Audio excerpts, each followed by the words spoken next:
우리의 신앙을 점검해 볼 수 있는 바로메터가 있는데 그것은 우리가 드리고 있는 예배 생활입니다. 여러분, 예배 생활은 사실 굉장히 중요한 것입니다. 하나님께서는 예배하는 자들을 바라보시며 우리의 중심을 보고 계십니다. 그러므로 신앙생활을 할 때 가장 경계해야 될 것 중에 하나는 영적인 위험 수위가 올라갔다라고 볼 수 있는 바로메터는 형식주의, 영적인 무감각입니다. 그러니까 거칠애 뿐인 예배 또한 그 신앙생활은 하나님께서 정말로 싫어하신다라는 것을 오늘 본문은 우리 가운데 말씀합니다. 그러므로 하나님은 우리의 중심을 보시며 내면을 보시고 우리가 진실되게 하나님을 사랑하고 경외하기를 바라시는 것이죠. 그러므로 우리는 항상 깨어서 우리의 예배 생활을 점검해보고 만약에 예배 생활에 문제가 있다면 다시 하나님께 나아가서 우리의 신앙을 또 되돌아봐야 되는 것입니다. 오늘 본문 1절에서 하나님은 예루살렘을 향하여 슬프다 아리엘이여라는 말을 한탄의 말을 반복하고 있습니다. 아리엘이라는 것은 예루살렘을 가리킵니다. 동시에 성전의 제단 화로, 그러니까 예배를 가리키기도 합니다. 그렇다면 하나님께서 이처럼 예루살렘을 향하여 슬퍼하시는 이유가 무엇이겠습니까? 그것은 유다 백성들이 해마다 절기를 지키고 제사를 드렸지만 이들의 예배는 늘 형식적이고 공허한 종교의식에 불과했기 때문입니다. 이에 하나님은 해마다 절기가 돌아오게 하라라고 말씀하시는데 이것은 이들의 형식적인 공허한 종교의식을 비판하는 내용입니다. 그러니까 날마다 절기를 지키고 제사를 드린다고 해서 이들의 영혼은 안전하지 않다라는 뜻입니다. 그 결과 하나님은 자신이 친히 아리엘을 포위하고 애워싸 심판하겠다라고 선포하십니다.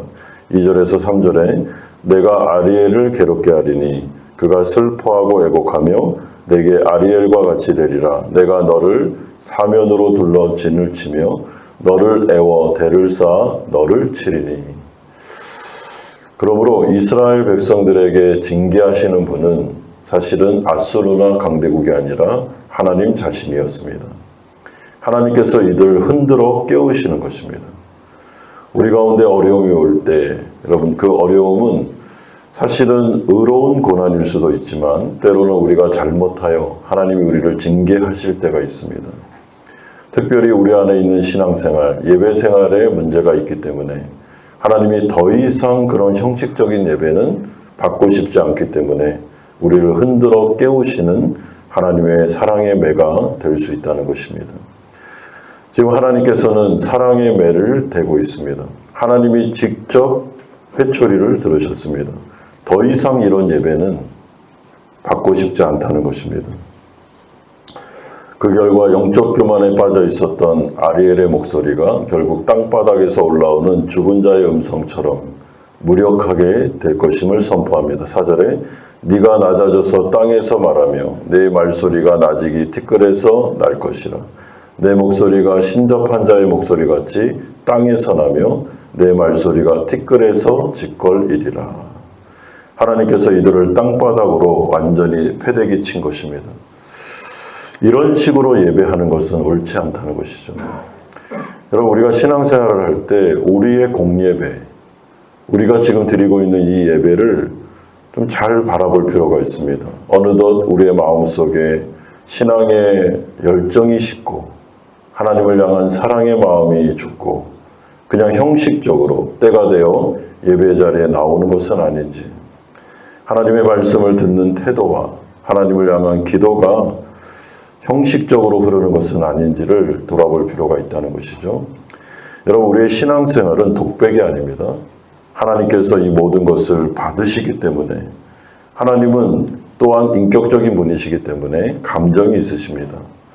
그러므로 아무런 감동도 없이, 아무런 열정과 사랑도 없이 하나님께 계속해서 뭔가를 예배하고 찬양하고 이런 식으로 나오면 하나님께서 보다 이건 아니지 않냐라고 말씀하신다는 것이죠. 여러분, 그런데 문제는 우리가 그러한 사실을 모를 수가 있다는 것입니다. 영적인 무감각이죠. 형식적인 예배를 드리면서도 이게 뭐가 잘못됐어 라고 생각할 수 있다는 것이죠. 하나님에 대한 열정이, 사랑이 식어져 감에도 불구하고 그게 느껴지지 않을 수가 있다는 것입니다. 그러므로 성령의 은혜가 필요하다라고 생각합니다. 그런데 놀라운 점은 이러한 순간에도 하나님은 5절에서 8절과 같이 예루살렘을 위협하는 대적들을 멸망시킬 것임을, 그리고 다시 한번 이들을 구원해 줄 거다라는 약속의 말씀을 주고 있습니다. 5절에 보시면 그럴지라도 내 제적의 무리는 세미한 티끌 같겠고 강포한 자의 무리는 날려가는 겨 같으리니 그 일이 순식간에 갑자기 일어날 것이라. 만군의 여호와께서 우레와 지진과 큰 소리와 회오리 바람과 폭풍과 맹렬한 불꽃으로 그들을 징벌하실 것인즉 이스라엘을 치는 열방의 무리 곧 아리엘과 그 요새를 쳐서 그를 공고하게 하는 모든 자는 꿈같이 밤에 환상같이 되리니. 여러분, 여기서 중요한 말이 무엇입니까? 그럴지라도 라는 것이죠. 그리고 순식간에 갑자기 일어나게 될 것이다. 여러분, 이것이 바로 은혜입니다. 무조건적인 은혜죠. 이들이 잘해서 구원하는 게 아닙니다. 그럴지라도 하나님께서 아리엘, 예루살렘, 유다 민족과 언약을 맺으셨기 때문에 하나님께서 회초리로 사용하는 강대국이 지나치게 예루살렘을 공격하고 지나치게 자신의 백성을 낮추고 힘들게 하면 하나님께서 무조건적으로 구원해 주겠다라는 은혜의 약속입니다. 여러분, 참으로 이상한 것이 바로 이것입니다. 우리가 잘한 게 없는데, 하나님 앞에 범죄하고 잘못했는데 계속해서 무조건적인 은혜가 옵니다. 여러분, 그럴 때 내가 잘해서 그렇구나라고 생각하면 안 됩니다. 그냥 언약 백성이기 때문에, 자녀이기 때문에 부모로서 하나님께서 무조건적인 회복과 구원과 은총을 내려주시는 것입니다. 이것이 바로 기독교죠. 그래서 이해할 수 없는 은혜가 왕노릇하고 은혜 위에 은혜가 충만한 그런 놀라운 일들이 계속해서 우리에게 나타나는데, 여러분, 그때 기억해야 되는 거, 우리가 잘해서 그런 게 아니다. 그러므로 하나님께서 사랑의 매를 드실 때, 또한 하나님께서 무조건적인 회복의 역사를 주실 때 우리가 해야 될 일은 계속해서 마음을 낮추고 하나님의 은혜 가운데로 들어가는 것, 바른 신앙을 회복하려고 노력하는 것, 성령께 구함으로 우리 가운데 다시 한번 신앙의 열정이 회복될 수 있도록 하나님 앞에 기도하는 것입니다. 여러분, 주님께서는 우리 가운데 은혜 베푸기를 원하고 하나님을 사랑하기를 원하며 복 주시기를 원하기 때문에 이런 일들이 일어나게 됩니다. 그렇다면 이스라엘 백성들은 왜 이들의 예배가 형식적으로 변질될 수밖에 없었는가? 그 이유가 9절에서 10절에 기록되고 있습니다. 여러분, 그 가장 큰 원인은 이들을 올바른 길로 인도해야 될 선지자, 선견자들이 영적으로 타락하여 술 취한 자들과 같았기 때문입니다. 9절에 너희는 놀라고 놀라라. 너희는 맹인이 되고 맹인이 되라. 그들의 취함이 포도주로 말미암음이 아니며 그들의 비틀거림이 독주로 말미암음이 아니라 대저 여호와께서 깊이 잠들게 하는 영을 너희에게 부어주사 너희의 눈을 감기셨으니 그가 선지자들과 너희의 지도자인 선견자들을 덮으셨음이니라. 여러분, 여기서 아주 위험한 일이 벌어지는데 그게 뭐냐면 봉인된 책과 같은 개념이 선포되고 있습니다. 여러분, 성경 말씀이 봉인된 것입니다. 아무리 읽고 해석해도 그 말씀을 해석할 수 없는 수준으로 설교자들이 변질되는 것, 목회자들이 하나님의 말씀이 성경을 우습게 알고 성경 중심적인 신앙생활을 하지 않았을 때 결국에는 이 성경책이 덮여서 영적인 캄캄함이 임하고 이 말씀을 해석할 수 없는 상태죠. 여러분, 그럴 때 어떻게 됩니까? 그 가운데 있는 성도들이 신앙생활이 형식적으로 바뀌는 것입니다. 여러분, 그러므로 결론적으로 13절 같이 말합니다. 이 백성이 입으로는 나를 가까이하며 입술로는 나를 공경하나 그들의 마음은 내게서 멀리 떠났나니 그들이 나를 경외함은 사람의 계명으로 가르침을 받았을 뿐이라. 여러분, 그렇기 때문에 이 영적인 무감각 또한 신앙의 형식주의는 이들이 예배를 드릴 때 열광하지 않았다, 여러분 그렇게 볼 필요가 없습니다. 굉장히 뜨겁게 열광하고 막 하나님을 막 예배하는 것처럼 하고 두 손 들고 찬양하고 하는데, 문제는 이들이 사람의 계명으로 가르침을 받아서 하나님을 섬기되 우상 숭배하듯이 섬겼다는 거예요. 이게 문제입니다.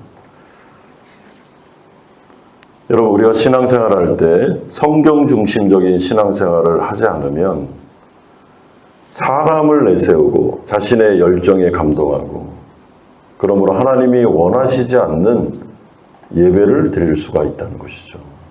화려한 미사 여구가 있지만 그 가운데 뜨거운 뭔가가 있는 것처럼 보여도 여러분, 그 안에 진정성이 빠지고 하나님이 원하시는 그런 예배가 아닌 껍데기 신앙으로 전락할 수 있는데, 그 핵심적인 이유 중에 하나는 선지자들과 선견자들이 영적인 맹인들이었기 때문이다라고 말씀합니다. 그러므로 여러분, 이사야서의 오늘 이 말씀에 정확한 성경 해석에 근거한 신앙생활, 설교가, 예배 생활이 너무나도 중요함을 우리 가운데 말씀하고 있습니다. 여러분, 설교자로서 제가 이 본문을 이렇게 보다 보면 그런 마음이 듭니다.